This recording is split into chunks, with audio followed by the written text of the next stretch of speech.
que todos podamos ser edificados, Señor, en tu palabra, con tu presencia. Gracias, Señor, por ese tiempo. En el nombre de Jesús oramos. Amén y amén. Vamos a abrir nuestras Biblias en Génesis, capítulo 40. Génesis 40. He titulado el sermón de esta mañana, Un siervo para su gloria, un siervo para su gloria.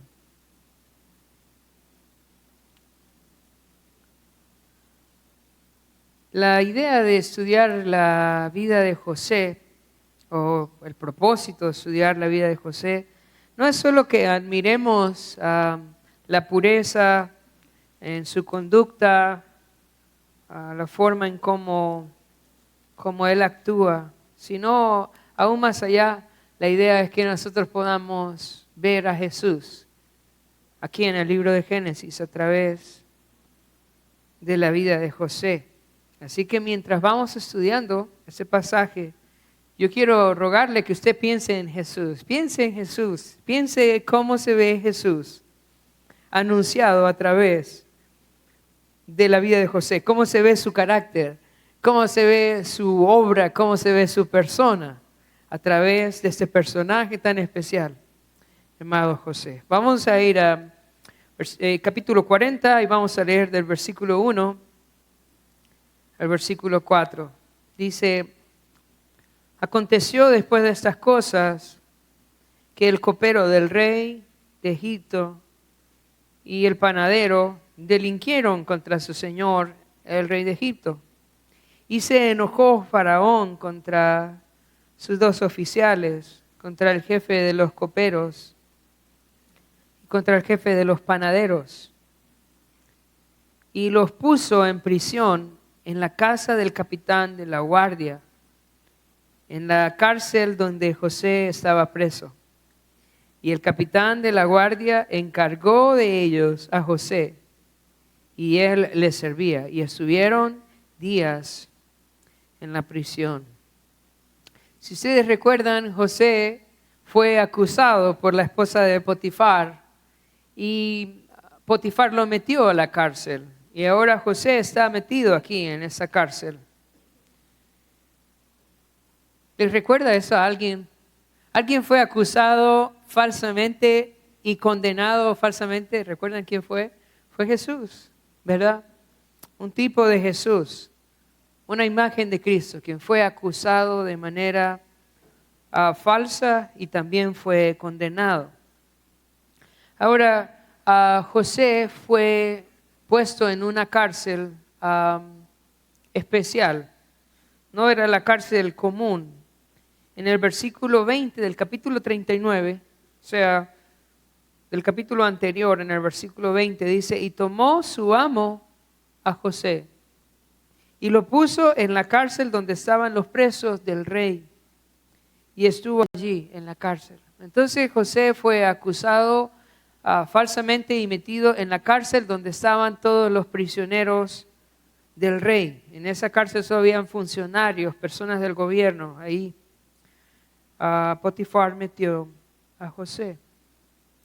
Ahora, mire el versículo 3. Dice: y los puso en prisión en la casa del capitán de la guardia. Y yo te pregunto, ¿quién es el capitán de la guardia? Bueno, eso se contesta en capítulo 39, versículo 1. Dice: llevado pues José a Egipto, Potifar, oficial de Faraón, escucha esto, capitán de la guardia. ¿Dónde quedaba la cárcel? Quedaba en la casa de Potifar.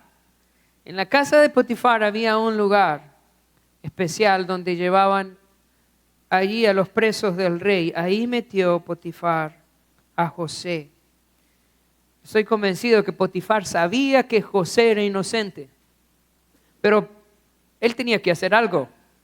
Así que lo metió a la cárcel, no porque creyera que fuera culpable.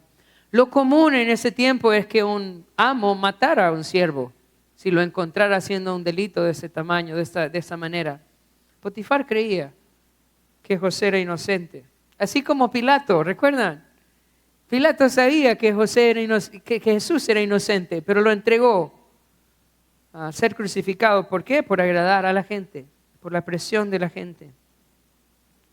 Ahora en el versículo 1 dice que el Señor envió ahí a dos funcionarios, dos oficiales del rey que habían delinquido, que habían cometido un crimen. La Biblia no dice cuál es ese crimen, pero piensa un momento. ¿Quién estuvo con dos criminales? ¿Recuerda quién estuvo con dos criminales? Jesús estuvo con dos criminales. Y es interesante, porque estos dos, el copero y el panadero, uno va a ser restaurado a su puesto y el otro va a ser ejecutado. Al igual que los dos que estuvieron con Jesús, uno fue condenado y el otro fue salvado. Ahora, dice en el versículo 4, y el capitán de la guardia encargó de ellos a José. Y escucha esto, dice, y él les servía. Y estuvieron días en prisión. O sea que Potifar puso a José en la prisión y luego, estando él en la prisión, lo puso a cuidar a esos dos. Lo puso a servirle. ¿Y sabes qué hace José? Sigue sirviendo. Sigue sirviendo a Potifar, así como le servía antes, ahora dentro de la cárcel, en medio del dolor de estar en prisión, sigue sirviendo. Algo que es asombroso en la vida de José, hermanos, es su corazón de servicio. En medio de la dificultad, en medio del maltrato, en medio de la injusticia, José sigue sirviendo a su amo. En el Antiguo Testamento, en capítulo 52 al final y 53 del libro de Isaías, a Jesús se le llama el siervo de Dios. Y se le presenta como un siervo que sufre, alguien que está en obediencia al Padre, sirviendo en medio de su sufrimiento. En Filipenses capítulo 2 dice que él era el cual siendo en forma de Dios, no estimó el ser igual a Dios como cosa que aferrarse, sino que se despojó a sí mismo, tomando, que dice, forma de siervo. ¿Y cómo sirvió el Señor? Dice, siendo obediente hasta la muerte y muerte de cruz. ¿Ves? Aquí también hay un tipo de Cristo, un siervo que sirve en medio del dolor. Y yo creo que hay algo que necesitamos aprender acá de José. Y hay algo que necesitamos aprender de Jesús mismo. Nosotros necesitamos ser siervos que están dispuestos a sufrir por su Señor, a obedecer en medio del dolor. Es muy común, hermanos, escuchar personas que sirven al Señor mientras nadie les haga nada, mientras nadie los critique, mientras nadie se burle, mientras nadie los haga sentir mal. Pero el siervo del Señor sirve a su Señor en medio del dolor. ¿Y sabes qué? Dios se glorifica. Dios se glorifica cuando nosotros servimos a Dios en medio del dolor. Dios es glorificado. Piensa un momento. ¿Qué podemos darle nosotros al Creador del universo? ¿Qué podemos darle al dueño del oro y la plata? ¿Qué puedo darle yo a Él? Filipenses capítulo 1, versículo 29 dice que se nos ha concedido no solo que creamos en Él, sino que también suframos por Él. ¿Sabes qué puedo hacer yo por el Señor? Sufrir por Él. Sufrir por Él. Estar dispuesto a servir al Señor en medio del rechazo, del maltrato, de la injusticia. Yo quiero animarte, hermano. Sirve al Señor en medio de las dificultades. Sirve al Señor en medio de la injusticia. Que nada te detenga, hermano, de servir al Señor. El Señor se glorifica. Por otro lado, el Señor también cumple un propósito en nuestro sufrimiento. Cuando usted es obediente al Señor, cuando usted obedece al Señor y usted sufre en obediencia al Señor, sabe, el Señor va a cumplir un propósito en su vida. Cada vez que el Señor envía sufrimiento a nuestra vida es porque Él tiene un propósito para nosotros. Cuando el Señor le quitó todo a Job, cuando el Señor permitió que Satanás le quitara a sus hijos, le quitara sus bienes, le quitara todo, ¿sabes? Job dice Job 1:22 que en todo no pecó Job ni atribuyó a Dios despropósito alguno. Él alabó al Señor y dijo, yo creo que el Señor tiene propósito en todo eso que Él está haciendo. Y si hoy estás sufriendo por causa del Señor, créeme que Dios tiene un propósito. Si usted recuerda, Dios tenía un propósito para José. Él iba a ser el gobernador de todo Egipto. Y antes de ponerlo en esa posición, Él decide llevarlo a esta pequeña cárcel, donde solo habían funcionarios corruptos, para que estuviera ahí encerrado. Hace algunos años estuvimos, cuando estábamos trabajando en San Pedro con el pastor Héctor, trabajamos en la cárcel por 2 años. No nos metieron ahí, hermano, no es que estamos presos, pero íbamos todas las semanas a trabajar allá a la cárcel. Y además del dolor que uno puede ver en la cárcel, en los ojos de la gente, en la cárcel uno conoce todo tipo de personas. Uno escucha historias increíbles, hermano. En la cárcel hay mucho dolor, pero también hay mucha información. Y sabes, Dios había permitido que José estuviera ahí preso con esta gente, antes de que se volviese gobernador. ¿Dónde el Señor iba a preparar a José para gobernar Egipto? Ahí en la cárcel. Ahí iba a conocer quiénes eran los corruptos y quiénes eran los honrados. Ahí iba a conocer cómo funcionaba todo el gobierno de Egipto. El Señor tenía un propósito. Y no solamente tenía el propósito de formarlo, también Él tenía el propósito de que fuera testimonio a otros en esa cárcel. El Señor quería llevar su palabra ahí a la cárcel. Y por eso el Señor permite que José esté ahí en ese lugar. Entonces, el sufrimiento que el Señor permite en nuestra vida, hermanos, créalo, que es para su gloria, pero también es para trabajar en nuestros corazones. Alguien decía, poco sufrimiento hace poco cambio. Mucho sufrimiento hace mucho cambio en el corazón. Y créame que si el Señor trae mucho sufrimiento a su vida, es porque el Señor también quiere realizar muchos cambios en usted para su gloria. Ahora algo bonito es que no era solo para la vida de José, sino también que era para bendición de otros. Dios iba a usar a José en esa cárcel. Así que el sufrimiento que el Señor permite para nosotros también es de bendición para otras personas. Es porque el Señor nos quiere usar en la vida de otras personas. Vamos a leer ahora del versículo 5 al versículo 8. Dice, y ambos, el copero y el panadero del rey de Egipto, que estaban arrestados en la prisión,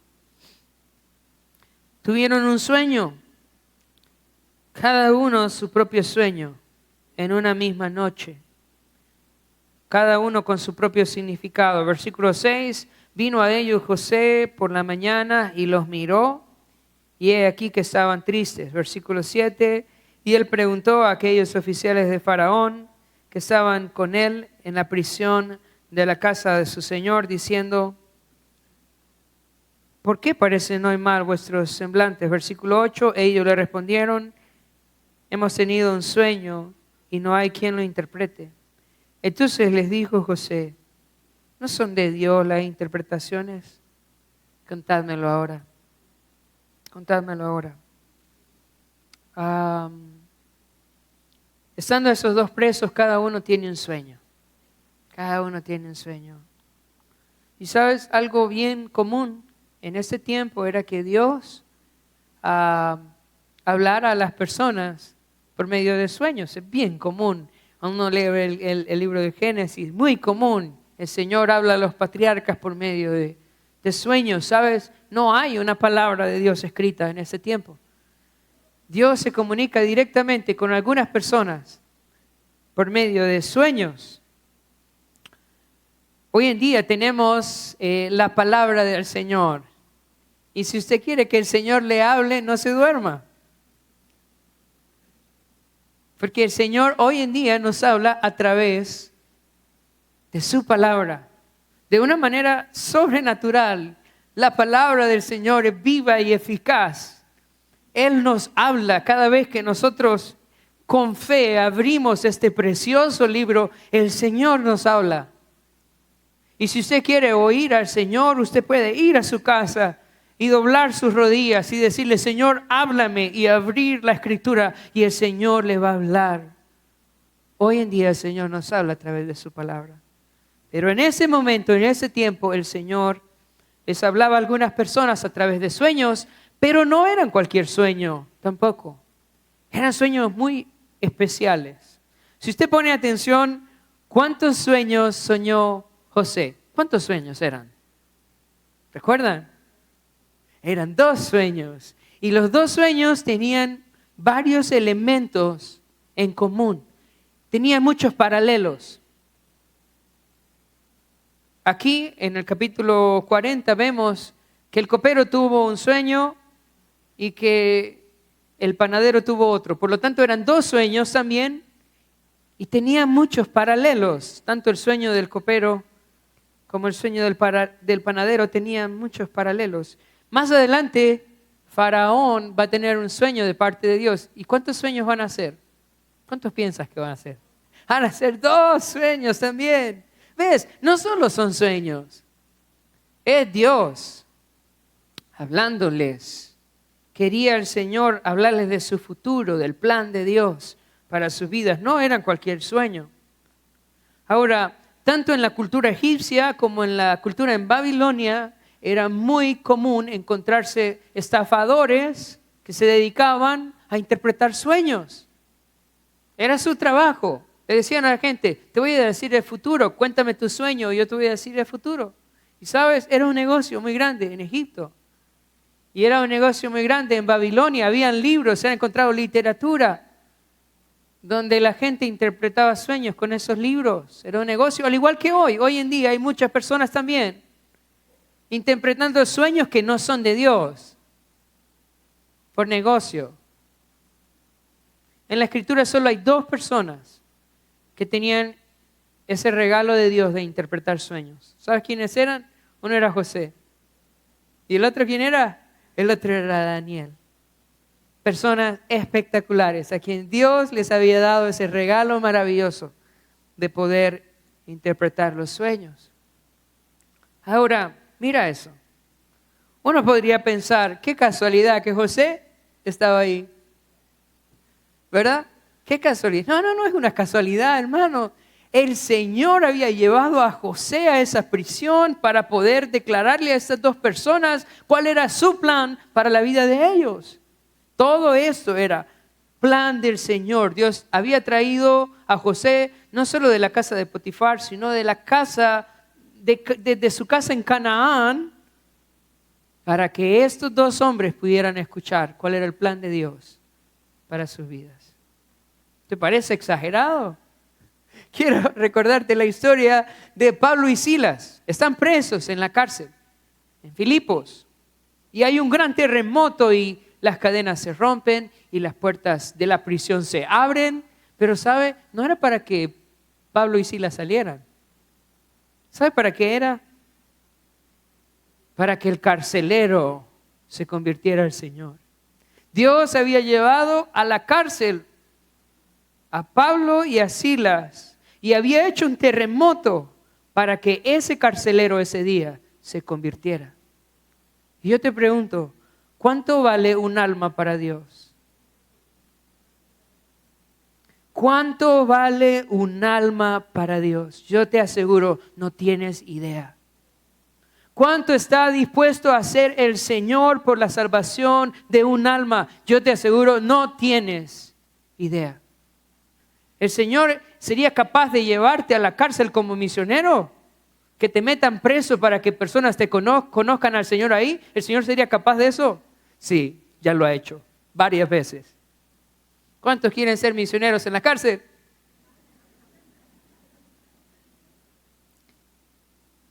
El Señor puso ahí a José para que llevara su palabra a esos dos hombres. Ahora, ¿cómo lo hace? Mira el versículo 8. Ellos le dijeron, hemos tenido un sueño y no hay quien lo interprete. Entonces le dijo José, ¿no son de Dios las interpretaciones? Contádmelo ahora. Mira, eso nos habla acerca de cómo compartir el Evangelio, de cómo compartir la palabra de Dios. A veces vamos puerta a puerta tocando y hay muchas formas y métodos hoy en día de cómo se comparte el Evangelio. Pero me gusta mucho cómo lo hace José en ese pasaje. ¿Qué estaba haciendo José? Su trabajo. ¿Cuál era su trabajo? Cuidar a estos dos presos.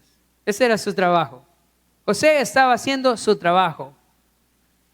Y él los ve tristes y les pregunta, ¿por qué están tristes?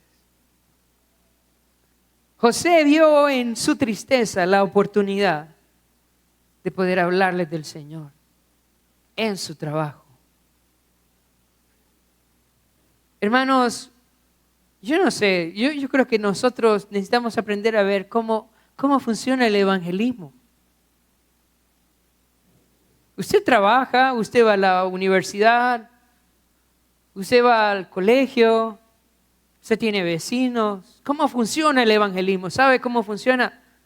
Tener más compasión por la gente, preocuparnos más por ellos, acercarnos. ¿Sabes? Eso no era una cruzada evangelística. José no tenía un púlpito. José estaba trabajando su vida diaria. Los vio tristes y se acercó y les dijo, ¿por qué están tristes? Ahora José tenía claro lo que él iba a hacer. José les iba a hablar del Señor. Yo creo que necesitamos aprender eso. Cuando usted vaya a trabajar, usted no solo va a trabajar para hacer dinero.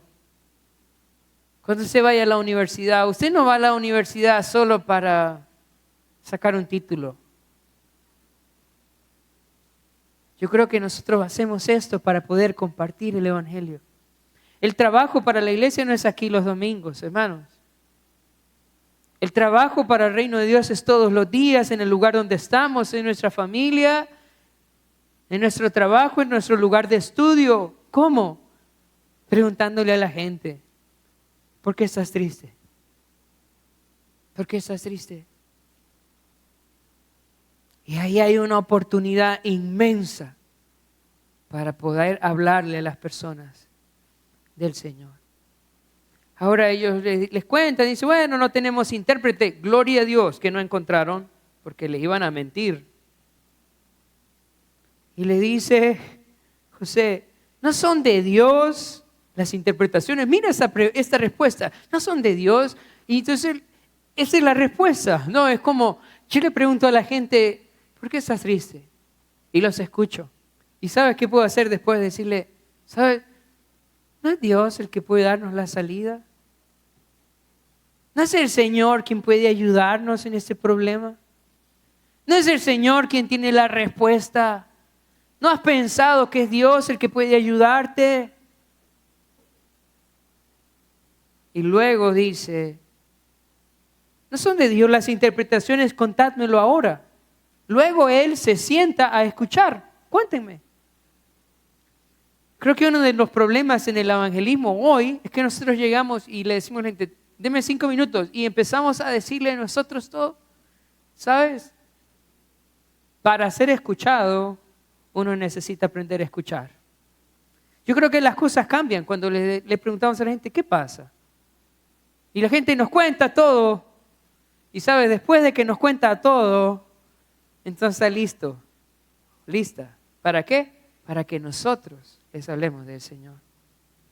Entonces, José no solo les dice, no es de Dios las interpretaciones, voy a orar por vos y me voy. No, él le dice, contame. Yo quiero saber de tu vida. Yo quiero saber qué te pasa. Y luego Él les declara cuál es el plan de Dios para sus vidas. Ánimo, hermano, ánimo. Mañana que vaya a su trabajo, yo espero que esté animado de ir mañana a su trabajo. Vea los ojos de la gente. Si hay alguien triste, pregúntele, ¿por qué estás triste? ¿Qué te pasa? Y después de escucharlo, dígale, ¿no es Dios el que puede ayudarte? Y hable con ellos, como lo hizo José, corazón evangelista. Ahora, vamos a ver cómo responden esos dos funcionarios acá. Dice en el versículo 9, vamos a leer el versículo 9 al versículo 19. Dice, entonces el jefe de los coperos contó su sueño a José y le dijo, yo soñaba que veía una vid delante de mí y en la vid 3 sarmientos y ella como que brotaba y arrojaba su flor viniendo a madurar sus racimos de uvas. Y la copa de Faraón estaba en mi mano, y tomaba yo las uvas y las exprimía en la copa de Faraón, y daba yo la copa en mano de Faraón. Y le dijo José, esta es su interpretación, los 3 sarmientos son 3 días. Al cabo de 3 días levantará Faraón su cabeza y te restituirá a tu puesto y darás la copa a Faraón en su mano, como solías hacerlo cuando eras su copero. Acuérdate pues de mí cuando tengas ese bien y te ruego que uses conmigo de misericordia y que hagas mención de mí a Faraón y me saques de esa casa, porque fui hurtado de la tierra de los hebreos. Y tampoco he hecho aquí porque me pusieron en la cárcel. Viendo el jefe de los panaderos que había interpretado para bien, dijo a José, también yo soñé que veía 3 canastillos blancos sobre mi cabeza. Y en el canastillo más alto había de toda clase de manjares de pastelería para Faraón, y las aves las comían del canastillo de sobre mi cabeza. Entonces respondió José y dijo, esa es su interpretación. Los 3 canastillos, 3 días son. Al cabo de 3 días quitará Faraón tu cabeza de sobre ti y te hará colgar en la horca, y las aves comerán tu carne de sobre ti. Entonces José les dice, ¿verdad? ¿No son de Dios las interpretaciones? Cuéntamelo, cuéntamelo. Y entonces, ¿sabes? El copero responde. El copero responde a la invitación. Y empieza a contarle el sueño. Y dice, mira, yo soñé que habían tres ramas y floreaba y luego salía el racimo de uvas. Y luego yo apretaba las uvas en la copa de Faraón y se la daba a Faraón. Aparentemente los egipcios no tomaban vino añejo. Aparentemente el Faraón tomaba vino recién exprimido. ¿Y sabe qué? De ese vino yo creo que puede tomar. Solo de ese, ¿verdad? Entonces, lo exprimía y se lo daba. Y le dice a José, mira, estos 3 ramas son 3 días. En 3 días vas a ser restituido en tu puesto. Son buenas noticias, ¿verdad? Y le dice, acordate de mí. Mira, a mí me robaron de la tierra de los hebreos y me trajeron aquí y me metieron a la cárcel y yo no he hecho nada. Acordate de mí. Ahora, es interesante el otro lado, el panadero. Si usted ve, el copero responde a la invitación de José, ¿verdad? Le dice, cuéntame. Y el copero dice, ok, yo te cuento. Pero el panadero no. Mira lo que dice el versículo 16. Viendo el jefe de los panaderos que había interpretado para bien. Escucha eso. O sea, lo que pasó fue lo siguiente. Dijo el jefe de los panaderos, vamos a escuchar cómo es el mensaje que predica este. Y viendo que había interpretado para bien, dijo, me gusta. Este es el intérprete que yo necesito. Hermanos, ¿cuántos hoy en día actúan como el panadero? ¿Sabes? Yo quiero ir a una iglesia donde me digan cosas bonitas. Yo quiero ir a una iglesia en donde me hablen de las cosas bonitas que me van a pasar. Yo no quiero oír las malas noticias. Yo quiero oír buenas noticias. A mí no me gusta esa iglesia porque en esa iglesia me dan malas noticias. Yo quiero ir a la iglesia donde solo me den buenas noticias. Esa es la actitud del panadero. Él no quería oír el plan de Dios. Él no quería oír cuál era la interpretación de su sueño. Él quería oír buenas noticias. Pero Dios no tenía buenas noticias para él.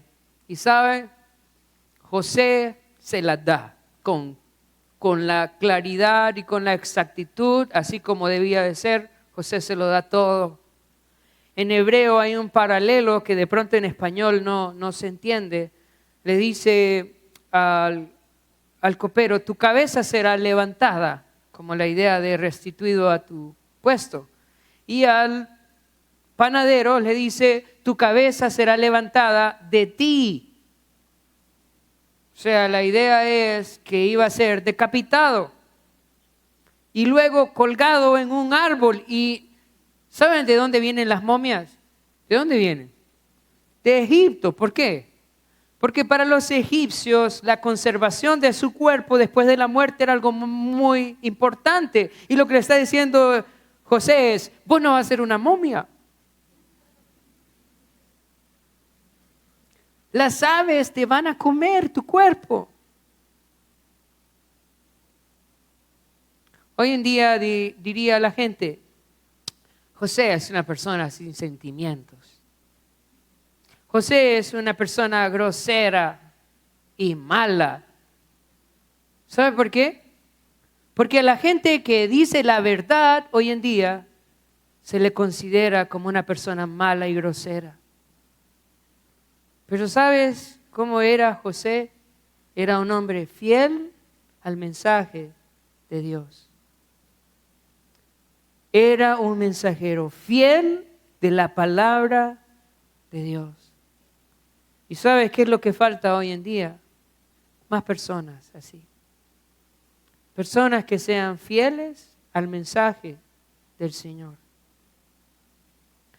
Por un lado, hermanos, el Evangelio es buenas noticias para el que cree. La Biblia dice que el que cree en Él no es condenado. ¿Sabes? El que cree en Jesucristo, el que entrega su vida a Jesús, el que rinde su vida a Jesús, encuentra perdón de pecados. No importa cuál haya sido el pecado o cuántos pecados sean. El que ha entregado su vida a Jesús recibe por la fe perdón de pecados. No solamente recibe perdón de pecados, también recibe la herencia en los cielos. Va a vivir en la eternidad con el Padre, con el Hijo y con todos los que han recibido a Cristo por la eternidad en comunión. A mí los tiempos como ayer, en donde vemos los hermanos que vienen de San Pedro, de Choluteca, hermanos que vienen de los Estados Unidos, en el grupo en el retiro de hombres, son tiempos bonitos. Al comienzo, a las 8 de la mañana es bonito, a las 3 de la tarde es triste porque todos se van. Y yo quisiera que no se fueran nunca. El cielo va a ser hermoso. Vamos a estar juntos, con todos nuestros hermanos en Cristo, todos juntos, por la eternidad con el Señor, en comunión. Ya no vamos a pecar nunca más. Nunca más vamos a fallarle al Señor, jamás. El pecado se va a terminar en nuestra vida. ¿No es hermoso? ¿Sabes? El Evangelio es una buena noticia para todo aquel que cree. Pero de igual manera, el Evangelio es una mala noticia para todo aquel que rechaza a Jesús.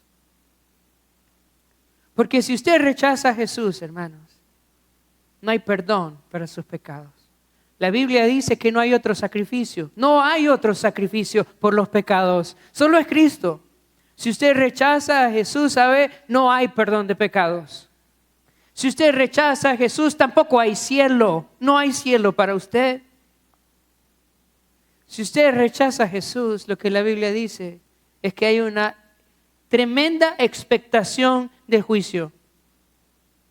Es que usted va a estar una eternidad recibiendo la ira de Dios en un lugar donde el fuego no se apaga,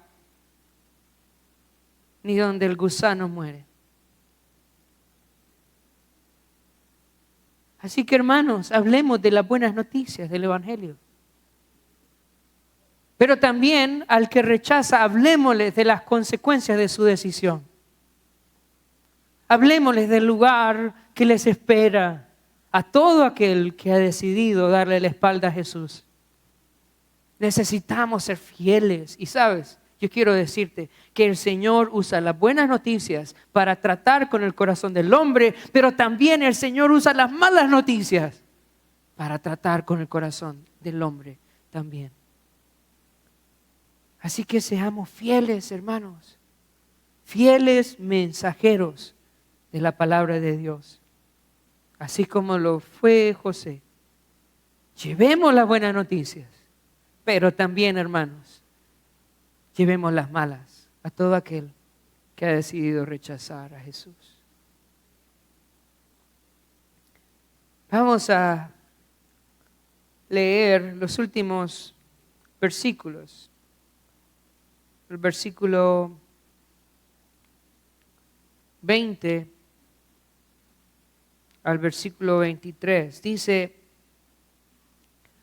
al tercer día, que era el día del cumpleaños de Faraón,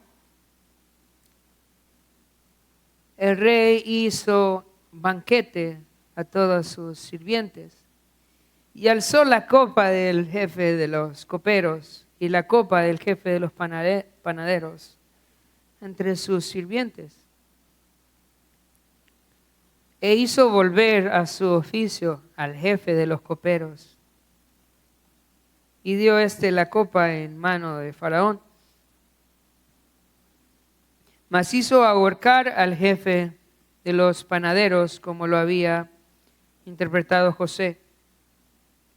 Y el jefe de los coperos no se acordó de José, sino que le olvidó.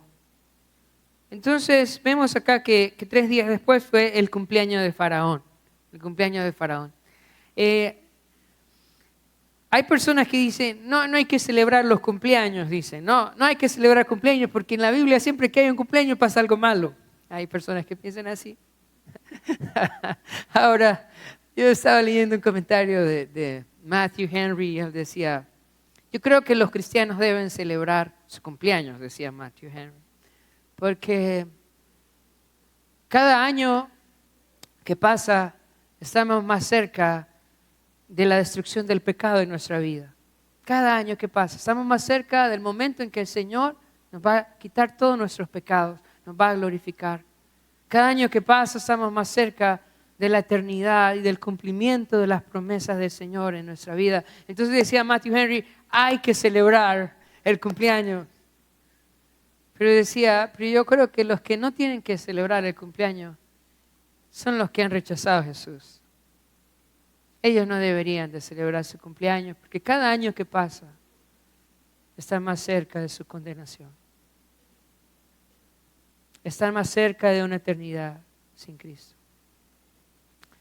Así que el pasaje dice que Faraón cumplió años y hizo precisamente lo que José dijo que había que hacer. Y Faraón restituyó en su puesto al copero y al panadero, lo mandó a ejecutar y lo colgaron. Lo ahorcaron y lo colgaron. Todo lo que José dijo se cumplió en detalle, todo. Y eso me anima a mí a Y yo quiero animarle a usted a pensar en las promesas del Señor. Todo lo que el Señor ha dicho, hermanos, todo se va a cumplir, todo. A veces nosotros leemos en la Biblia y uno dice, ¿será? Todo se va a cumplir, hermanos, todo. No importa qué tan grandes sean las promesas, cada cosa se va a cumplir. Y el Señor le dice a sus discípulos en Lucas 21:6, les dice, no va a quedar piedra sobre piedra. No va a quedar piedra sobre piedra. Puedes ver a tu alrededor y ¿sabes qué? No va a quedar piedra sobre piedra. El Señor va a regresar, hermanos, va a regresar y va a destruir todo. Y va a ser un cielo nuevo y una tierra nueva. Todo lo que nosotros conocemos, a veces todo por lo cual nosotros nos esforzamos, no va a quedar piedra sobre piedra, todo va a ser destruido. Y yo le pregunto, ¿en qué está usando su tiempo entonces? ¿En qué está usando sus fuerzas? ¿En qué está usando sus recursos? Si no va a quedar piedra sobre piedra, ¿en qué está usando hoy su vida? Hermanos, que sea en la proclamación del Evangelio. Que podamos usar nuestras vidas, nuestros recursos en anunciar el Evangelio de Cristo. Que pueda hacer llevar a otros al conocimiento de Dios. En esto debemos invertir nuestra vida, nuestro tiempo. Todo lo que el Señor ha dicho se va a cumplir. En el versículo 23 dice que el jefe de los coperos no se acordó de José, sino que lo olvidó. Pero nosotros sabemos que Dios tiene un propósito, Él tiene un propósito. Sin embargo, la actitud del copero, ¿verdad? Uno lo lee y dice, qué mala onda ese copero, ¿verdad? Tan bueno que fue José con él y él lo olvidó. Pero sabes, el Señor usa ese copero para amonestar al pueblo de Israel por su ingratitud en Amós 6:6. Si puedes anotarlo, Amós 6:6, lo lees por allá en tu casa. Dice que no se acordaron del quebrantamiento de José. Y eso es como una amonestación a la ingratitud del pueblo de Israel. Y yo quiero decirte que muchas veces nosotros somos ingratos con el Señor también. El Señor nos ha perdonado, nos ha salvado, nos ha dado todo y muchas veces nosotros nos olvidamos de Él. Nos olvidamos del Señor. Estamos enrollados en nuestra vida y nos olvidamos del Señor. Piensa en esa imagen. Hay un panadero, hay un copero, hay un panadero y hay un José diciendo, acuérdate de mí. En Primera de Corintios, capítulo 15, cuando Pablo está enseñando sobre la Santa Cena, dice que Jesús mismo le dio este mandamiento y que Él lo dijo, que hiciéramos la cena, ¿cómo? En memoria de mí. Que no nos olvidemos del Señor, que estemos siempre agradecidos, recordando al Señor y toda su obra en nuestras vidas. Para terminar, tengo algunas conclusiones que quiero leerles. La primera conclusión es: una vida rendida a Dios es una vida que sirve a los demás. Dios se glorifica en mi aflicción, que las aflicciones no nos desanimen. Glorifiquemos al Señor en todo tiempo.